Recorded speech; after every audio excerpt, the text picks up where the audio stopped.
A pauta agora é saúde e começamos com uma pergunta. Você sabia que a arritmia cardíaca ocorre quando os impulsos elétricos do coração não funcionam corretamente? Pode não haver sintomas. Quando ocorrem, os sintomas incluem uma vibração ou dor no peito, desmaios ou tontura. Se necessário, o tratamento inclui medicamentos, procedimentos médicos, dispositivos implantáveis e cirurgia. E para falar mais sobre o assunto, já que estamos no Setembro Vermelho, esse mês de conscientização sobre doenças cardiovasculares, eu converso agora com o Dr. Andrei Lewandowski, médico cardiologista. Dr. Andrei, muito bom dia e seja bem-vindo aqui à Rádio CBN. Bom dia, Denise. Obrigado pela oportunidade de estar com vocês. Doutor, aprofunda a explicação sobre a arritmia. O que é exatamente a arritmia e quais os tipos de arritmia, por favor? Certo, Denise. Bom, a arritmia é uma palavra muito ampla e, na verdade, não é uma palavra precisa, né? A arritmia, ao pé da letra, seria a ausência de ritmo, né? O que não é o caso. O coração é ausente, o ritmo, ele estaria parado, né? Então, na verdade, nós temos uma disritmia, uma alteração do ritmo do coração. Essa alteração pode ser para menos ou para mais. Posso ter batimentos muito lentos, quando o marca-passo natural do coração não funciona adequadamente. Isso acontece mais em pessoas idosas e que tem que, por exemplo, colocar um marca-passo artificial para gerar impulsos elétricos na frequência suficiente para manter as funções adequadas do coração. Nesse caso, quando o coração bate lento demais, os sintomas poderiam ser tonturas, desmaios, né? Sensação de visão escurecida, por exemplo. Pelo contrário, nós temos ritmos do coração muito acelerados, né? Arritmias, no caso, seriam taquicardias, né? Em que o coração passa a bater com uma frequência cardíaca acima de 100 batimentos por minuto. Existem muitos tipos de taquicardias, algumas são benignas, algumas são preocupantes, com risco, né? Isso vai depender muito de cada situação. Em corações normais, em pessoas jovens, por exemplo, nós temos muitos tipos de taquicardias que são benignas e que são tratáveis através, por exemplo, de um catéter em que a gente cauteriza um foco de arritmia no coração e elimina o problema, muitas vezes definitivamente, né? Enquanto que tem situações mais complicadas. Por exemplo, um paciente que teve um infarto, tem uma cicatriz no coração, e ele passa a ter uma taquicardia porque tem um curto-circuito em torno dessa cicatriz e o coração dispara. Esse tipo de arritmia tem um risco de morte súbita, né? Pode levar a uma síncope, que é uma perda de consciência, e esse tipo de arritmia, evidentemente que é grave, deve ser tratado através de medicamentos, de procedimentos como ablação por catéter, em que a gente cauteriza essas cicatrizes, eventualmente em situações mais sérias, o paciente pode precisar do implante de um dispositivo chamado desfibrilador implantável, né, que é um marca-passo especial que é capaz de reconhecer a arritmia e tentar tratá-la através de estimulação elétrica ou choque, né? Então, isso só para dar um exemplo de como a gente tem uma ampla variedade de arritmias que podem ser desde benignas com risco zero até com risco alto de morte súbita. Isso tudo vai depender, claro, da doença que o paciente tem, dos sintomas, e o cardiologista, evidentemente, que tem que fazer essa avaliação para julgar se o caso é grave ou não é grave, por exemplo. Doutor Andrei, na forma popular, né, muitas pessoas falam que ou é o coração fraco demais ou o coração acelerado demais. Mas então essa alteração do ritmo do coração, como o senhor muito bem pontuou, tem que passar por uma avaliação médica, não adianta ficar nesse achismo de uma situação ou outra e procurar o quanto antes. Até por isso que temos esse Setembro Vermelho, o mês de conscientização, de falar muito sobre a prevenção, chegar inclusive antes no consultório para, quem sabe, evitar complicações maiores com o passar do tempo e até mesmo identificar já um caso como esse, né? Essa alteração do ritmo do coração, né, doutor Andrei? Exatamente, Denise. E como você falou no início, na tua apresentação inicial, existem situações de arritmias que são assintomáticas, o paciente não percebe. Isso é uma coisa que pode trazer consequências bastante significativas. Eu gostaria de chamar a atenção para a principal arritmia que existe, né, que é a mais comum nos consultórios, nos pronto-socorro da vida, que é a fibrilação atrial. A fibrilação atrial, ela atinge no mundo, em 2016, mais de 46 milhões de pessoas. Nós imaginamos que em 2050 nós vamos ter no Brasil mais de 1 milhão de pessoas portadoras de fibrilação atrial. A fibrilação atrial é um ritmo irregular, que o coração passa a bater fora de compasso, né? O marcapasso natural do coração deixa de comandar o coração, e existe um ritmo caótico, um ritmo irregular, em que o coração bate acelerado e fora de compasso. Às vezes não tão acelerado, ele pode até não ser a frequência tão rápida, mas sempre fora de compasso. E essa arritmia, quando algumas situações existem, por exemplo, idade, a coexistência de pressão alta, diabetes, né? Outras situações, aumenta o risco de que essa arritmia forme um coágulo dentro do coração. E esse coágulo pode migrar para o cérebro e causar um acidente vascular cerebral, né? Então, em torno de 30% dos acidentes vasculares cerebrais são por conta dessa arritmia, e que muitas vezes ela passa despercebida. Ou o paciente sente palpitações, o coração bate fora de compasso, ele não dá bola, ou não vai procurar auxílio, ou muitas vezes ele não sente, né? E quando ele vai no médico que faz o diagnóstico das arritmias, ele é capaz de julgar se esse paciente precisa tomar um anticoagulante, por exemplo, para prevenir esse AVC, e eventualmente, inclusive, tratar essa arritmia e restabelecer o ritmo normal.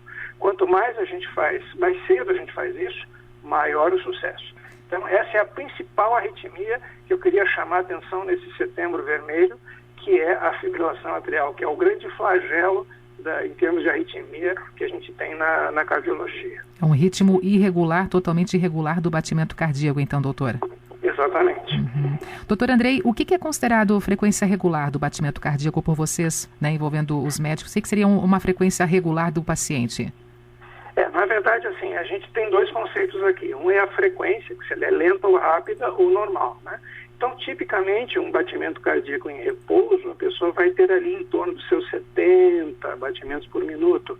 Mas é normal ter 60 ou 50, 80, vai depender um pouco de cada pessoa, né? Do seu metabolismo, etc. Uma coisa é a frequência cardíaca, outra coisa é a regularidade ou irregularidade. Ou seja, se eu pego o pulso, eu vou sentir que eu tenho um batimento que segue um ciclo, como se fosse um reloginho, um metrônomo certinho, tá? Ou ele está batendo fora de compasso. Por exemplo, tum-tum, tum-tum, tum-tum, tum. Ou seja, ele não segue um ciclo regular, né? Então, nós chamamos de irregular essa variação do ciclo do batimento, né? Que é a marca da fibrilação atrial. Doutor Andrei, tem uma idade que traz uma maior preocupação, as pessoas ficam mais, de repente, vulneráveis a sofrer problemas como esse? Hoje, aqui no nosso foco, a arritmia cardíaca, essa alteração, né, do ritmo do coração, tem alguma idade de risco ou isso cai por terra também?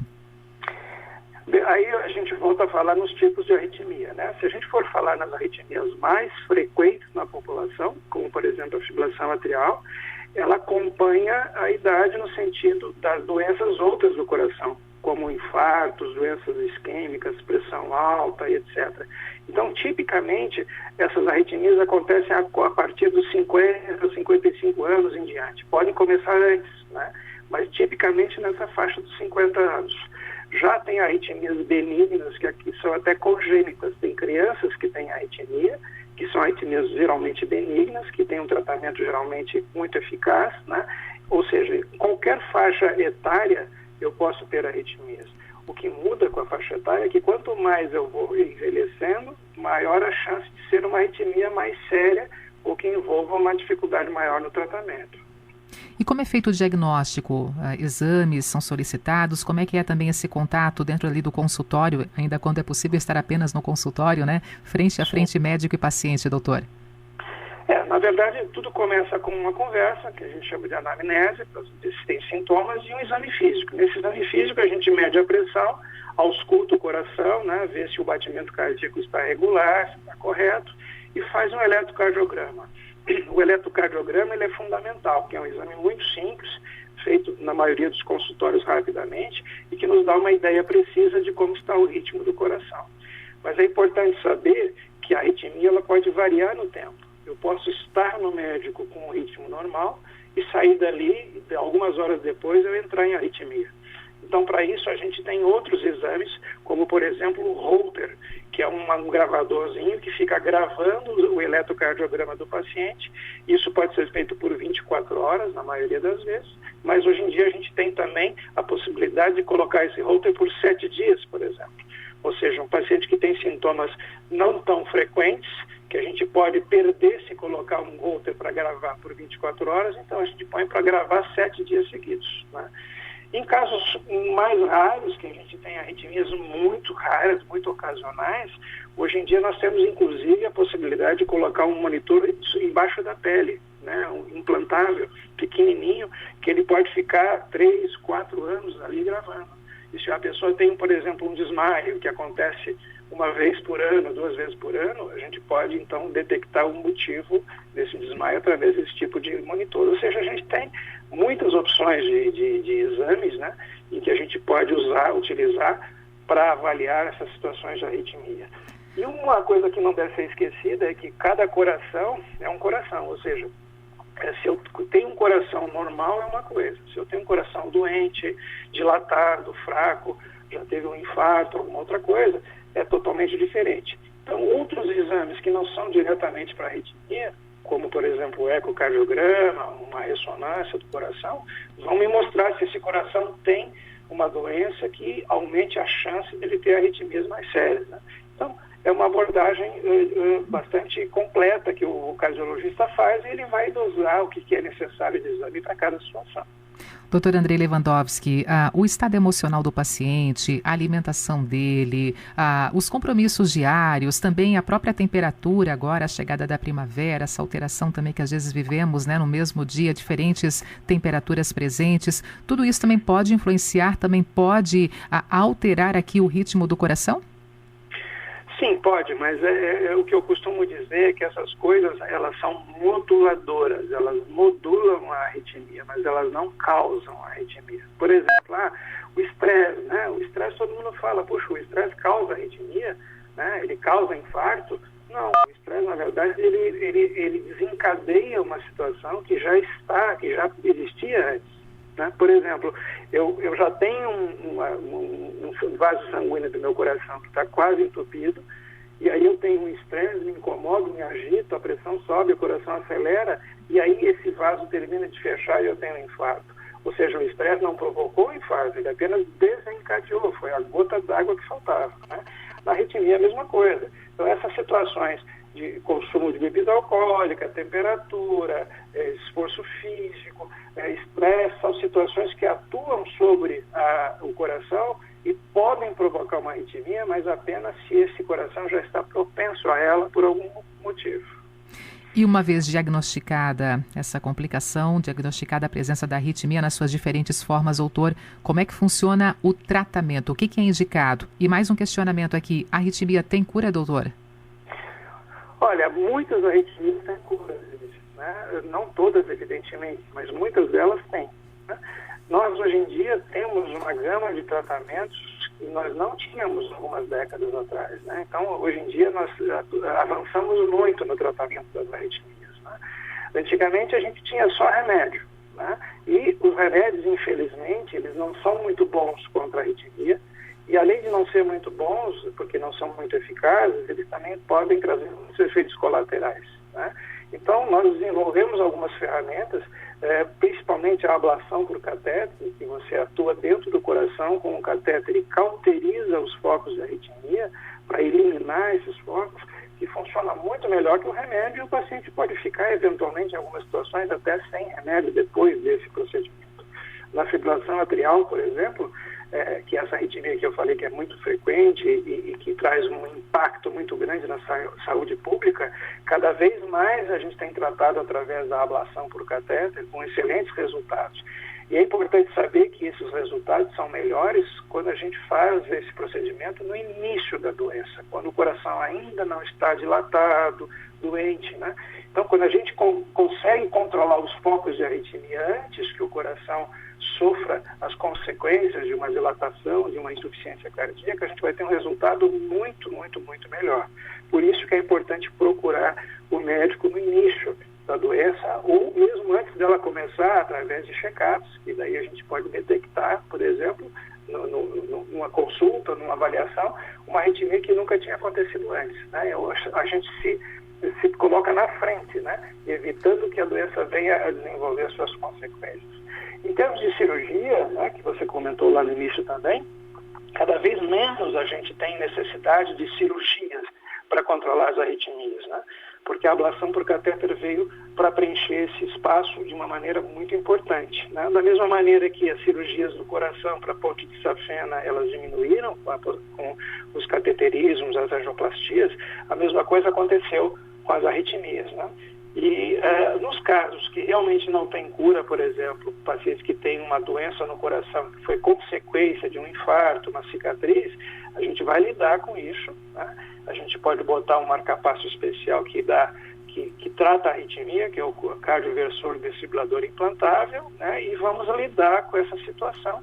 Eventualmente precisa de uma cirurgia, mas não é normalmente o que é mais indicado. Doutora Andreia, sua mensagem final aqui, marcando ainda esse Setembro Vermelho, esse mês para lembrar do coração, esse mês de conscientização realmente sobre os cuidados, a prevenção com o nosso coração. A minha mensagem final, Denise, é que, em primeiro lugar, que é sempre melhor prevenir do que remediar, né? Então, essa importância da gente saber de que a gente precisa controlar o peso, que a gente precisa comer menos, que a gente precisa fazer mais exercício físico, a gente precisa evitar ficar diabético, né? A gente não deve fumar, a gente deve beber com moderação, né? Tudo isso é importante porque isso vai prevenir esse monte de problemas que a gente vem conversando aqui, né? Então, antes de ter a doença e ter que tratar, é melhor não tê-la. Em primeiro lugar. Em segundo lugar, se a gente faz check-ups, né, vai regularmente a um consultório médico, faz exames, a gente pode detectar precocemente alterações nas quais a gente pode atuar, então evitando que essas doenças venham a acontecer, né, ou as consequências delas, né? Então, o recado que fica é esse. Primeiro, fazer esporte, emagrecer, se cuidar, né? E, em segundo lugar, fazer o seu check-up anual. E não podemos mais utilizar como desculpa, né, doutora, apesar que o assunto ainda exige muito cuidado, muito respeito, o momento pandemia, mas não podemos mais adiar realmente essa visita a um consultório médico, adiar esse contato direto com o profissional da saúde para fazer esse check-up, fazer esse cuidado com a prevenção de preferência, mas se for o caso já acompanhar uma doença instalada, um problema já sendo registrado no paciente, né, doutora? Isso é muito importante, porque esse momento do tal do ficar em casa já passou. A gente precisa tocar a nossa vida e cuidar da nossa saúde, né? Nós vimos acontecer um aumento da incidência de infartos do coração, porque as pessoas ficavam em casa com medo de sair e acabavam não procurando auxílio para os seus sintomas. E quando chegavam no hospital, muito tardiamente já, o infarto já tinha evoluído, o coração já tinha perdido a chance de ser resgatado o músculo que estava infartado. Então, a gente não deve adiar a visita ao médico, a gente deve se cuidar, é claro, com todos os cuidados, usar máscara, os cuidados de distanciamento, tudo certinho. Por exemplo, também não se deve evitar de ir para a rua fazer exercícios físicos, desde que esses cuidados também sejam tomados. A gente deve tentar, o máximo possível, chegar o mais próximo à normalidade, com alguns cuidados que a gente, evidentemente, continua tendo que tomar. Orientações importantes. Doutora Andrei, muito obrigada por estar conosco aqui na programação da Rádio CBN. Um bom dia. Muito obrigado, Denise, pela oportunidade de falar para a sua audiência. Um abraço e uma boa semana para todos. Dr. Andrei Lewandowski, médico cardiologista, neste Setembro Vermelho, né, mês para lembrar do coração, falamos hoje sobre a arritmia cardíaca que ocorre quando os impulsos elétricos do coração não funcionam corretamente, essa alteração do ritmo do coração e orientações muito bem pontuais sendo feitas aqui com o nosso convidado, Dr. Andrei Lewandowski, cardiologista.